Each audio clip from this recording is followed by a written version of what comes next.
नमस्कार व्यूअर्स। और आप सब लोग कैसे हैं? आशा करती हूँ आप सब लोग अच्छे होंगे, स्वस्थ होंगे और मेरा शिव पुराण का पाठ अवश्य देखते होंगे। तो सबसे पहले हम जान लेते हैं कि कल तक हमने कहाँ तक पढ़ा था। तो कल तक था कि शिव जी तारकाक्ष को मारने के लिए गए हैं।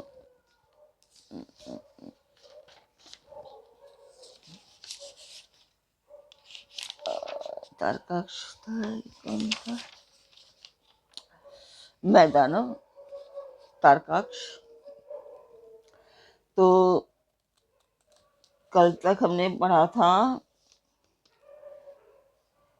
क्योंकि वह देवों का अविरोधी शंभु के तेज से सुरक्षित और सद्भक्त था।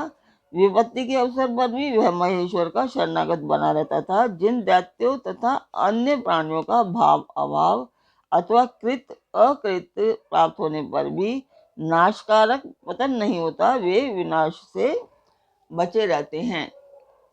इसलिए सत्पुरुषों को अत्यंत संभावित उत्तम कर्म के लिए ही प्रयत्न करना चाहिए, क्योंकि निंदित कर्म करने से प्राणी का विनाश हो जाता है।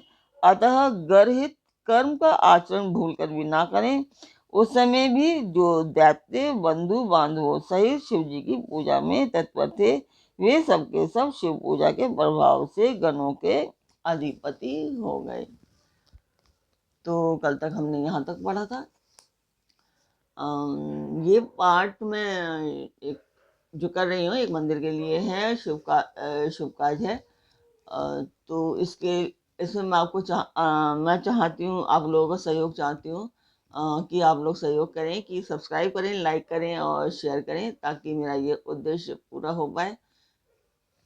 तो जिस मंदिर का मैं वर्णन कर रही हूँ उस मंदिर की मैं वीडियो डालती हूँ, आप लोग देखिए और बताएं मुझे कि आपको मेरा पाठ कैसा लगता है। कमेंट अवश्य किया कीजिए।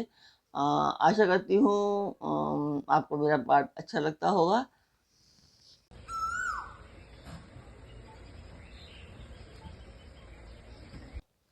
तो मंदिर की वीडियो आपने देखी, आपको मेरा पाठ कैसा लगा कमेंट बॉक्स में मुझे अवश्य बताएं।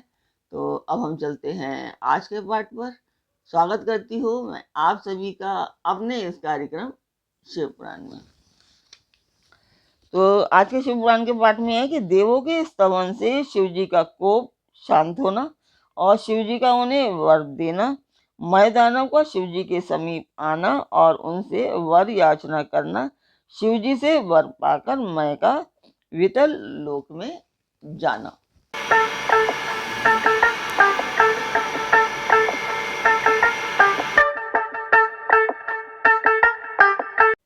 तो व्यास जी ने पूछा कि महाबुद्धिमान सनत कुमार जी जब बता रहे थे तो उनसे फिर व्यास जी ने पूछा कि सनत कुमार जी, आप तो ब्रह्मा के पुत्र और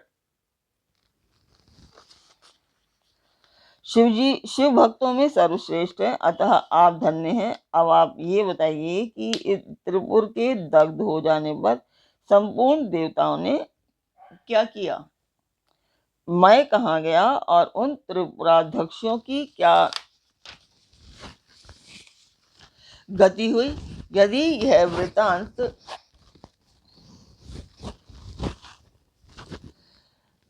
शंभु की कथा से संबंध रखने वाला हो तो वह सब विस्तार पूर्वक मुझसे वर्णन कीजिए। तो सूत जी कहते हैं कि मुने, व्यास जी का प्रश्न सुनकर सृष्टिकर्ता ब्रह्मा के पुत्र भगवान सनत कुमार शिव जी के युगल चरणों का स्मरण करके बोले। सनत कुमार जी ने कहा कि महाबुद्धिमान व्यास जी, जब महेश्वर ने दैत्यों से खचाखच भरे हुए संपूर्ण त्रिपुर को भस्म कर दिया, तब सभी देवताओं को महान आश्चर्य हुआ।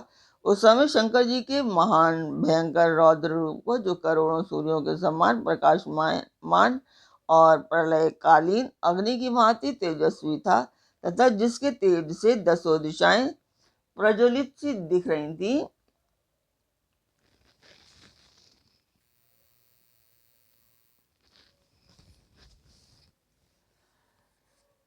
देखकर साथ ही हिमाचल पुत्री पार्वती देवी की ओर दृष्टिपात करके संपूर्ण देवता भयभीत हो गए। तब मुख्य मुख्य देवता विनम्र होकर सामने खड़े हो गए। उस अवसर पर बड़े बड़े ऋषि भी देवताओं की वाहिनी को भयभीत देखकर खड़े ही रह गए, कुछ बोल न सके। वे चारों ओर से शंभु को प्रणाम करने लगे। तत्पश्चात ब्रह्मा जी भी शिव जी के उस रूप को देखकर भयग्रस्त हो गए। तब उन्होंने डरे हुए विष्णु तथा देवगणों के साथ प्रसन्न मन से सावधानी पूर्वक उन गिरिजा सहित महेश्वर का, जो देवों के भी देव, भव तथा हर नाम से प्रसिद्ध, भक्तों के अधीन रहने वाले और त्रिपुर हंता हैं, स्तवन किया। तदनंतर सभी प्रमुख देवताओं ने भगवान शिव की स्तुति की। यौन स्तुति किए जाने पर लोगों के कल्याणकर्ता शंकर प्रसन्न होकर बोले। शंकर जी ने कहा, ब्रह्मा विष्णु तथा देवगण, मैं तुम लोगों पर विशेष रूप से प्रसन्न हूँ, अतः अब तुम सभी विचार करके अपना मनोवांछित वर मांग लो। तो सनत कुमार जी कहते हैं कि मुनिश्रेष्ठ, शिव जी द्वारा कहे हुए वचन को सुनकर सभी देवताओं का मन प्रसन्नता से खिल उठा। तो फिर तो वे बोल उठे। देवताओं ने कहा, भगवान देवेश, यदि आप हम पर प्रसन्न हैं और हम देवगणों को अपना दास समझकर वर देना चाहते हैं, तो देव सत्तम, जब जब देवताओं पर दुख की संभावना हो तब तब आप प्रकट होकर सदा उनके दुखों का विनाश करते रहें। तो सनत कुमार जी कहते हैं कि महर्षि, जब ब्रह्मा विष्णु और देवताओं ने भगवान रुद्र से ऐसी प्रार्थना की, तब वे शांत तथा प्रसन्न होकर एक साथ ही सबसे बोले, अच्छा, सदा ऐसे ही होगा। ऐसा कहकर शंकर जी ने, जो सदा देवों का दुख हरण करने वाले हैं, प्रसन्नता पूर्वक देवों को जो कुछ अभिष्ट था वह सारा का सारा उन्हें प्रदान कर दिया। इसी समय मैं दानव, जो शिव जी की कृपा के बल से जलने से बच गया था, शंभु को प्रसन्न देकर हर्षित मन से वहां आया। उसने विनीत भाव से हाथ जोड़कर प्रेम पूर्वक हर तथा अज्ञाने देवों को भी प्रणाम किया। फिर वह शिव जी के चरणों में लौट गया। तत्पश्चात दानव श्रेष्ठ मैंने उठकर शिव जी की ओर देखा। उस समय प्रेम के कारण उसका गला भर गया और वह भक्ति पूर्वक चित्त से उनकी स्तुति करने लगा। द्विजश्रेष्ठ, मैं द्वारा किए गए स्तवन को सुनकर परमेश्वर शिव प्रसन्न हो गए और उससे आदर पूर्वक बोले। शिव जी ने कहा, दानव श्रेष्ठ, मैं तुझ पर प्रसन्न हूँ, अतः तू वर मांग ले। इस समय जो कुछ भी तेरे मन की अभिलाषा होगी उसे मैं अवश्य पूर्ण करूंगा।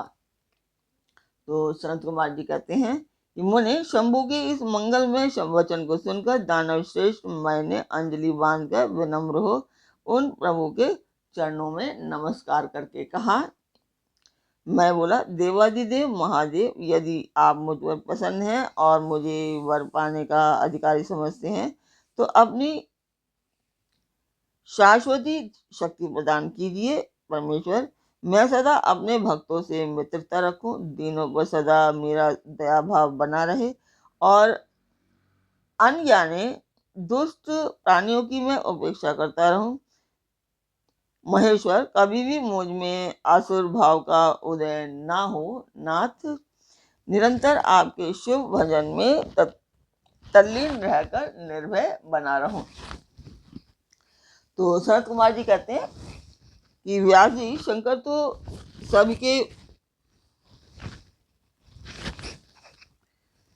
स्वामी तथा भक्त वत्सल हैं। मैंने जब इस प्रकार उन परमेश्वर की प्रार्थना की, तब वे प्रसन्न होकर मैं से बोले। महेश्वर ने कहा, दानव सत्तम, तू मेरा भक्त है, तुझ में कोई भी विकार नहीं है, अतः तू धन्य है। अब मैं तेरा जो कुछ भी अभिष्ट वर है वह सारा का सारा तुझे प्रदान करता हूँ। अब तू मेरी आज्ञा से अपने परिवार सहित वितल लोक को चला जा। वह स्वर्ग से भी रमणीय है। तू वहां प्रसन्न चित्त से मेरा भजन करते हुए निर्भय होकर निवास कर। मेरी आज्ञा से कभी भी तुझ में असुर भाव का प्राकट्य नहीं होगा। सनत कुमार जी कहते हैं कि मुने, मैंने महात्मा शंकर की उस आज्ञा को सिर झुकाकर स्वीकार किया और उन्हें तथा अन्य यानी देवों को भी प्रणाम करके वह वितल लोक को चला गया। तदंतर महादेव जी देवताओं के उस महान कार्य को पूर्ण करके देवी पार्वती अपने पुत्र और संपूर्ण गणों सहित अंतर्ध्यान हो गए।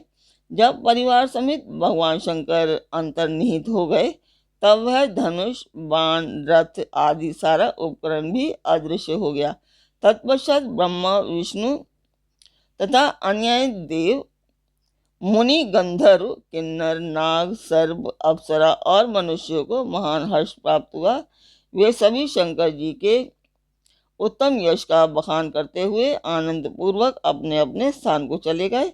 वहां पहुंचकर उन्हें परम सुख की प्राप्ति हुई। महर्षि, इस प्रकार मैंने शशि मौली शंकर जी का विशाल चरित, जो त्रिपुर विनाश को सूचित करने वाला तथा परमोत्कृष्ट लीला से युक्त है, सारा का सारा तुम्हें सुना दिया। तो ये था आज का पाठ। कल फिर मिलेंगे एक नए पाठ में। आशा करती हूँ आपको मेरा पाठ अच्छा लगता होगा, आनंद देता होगा। तो कल फिर मिलेंगे एक नए पाठ में, एक नई उमंग, एक नई तरंग के साथ। तब तक के लिए आज्ञा दीजिए। ओम नमः शिवाय। जय माता की।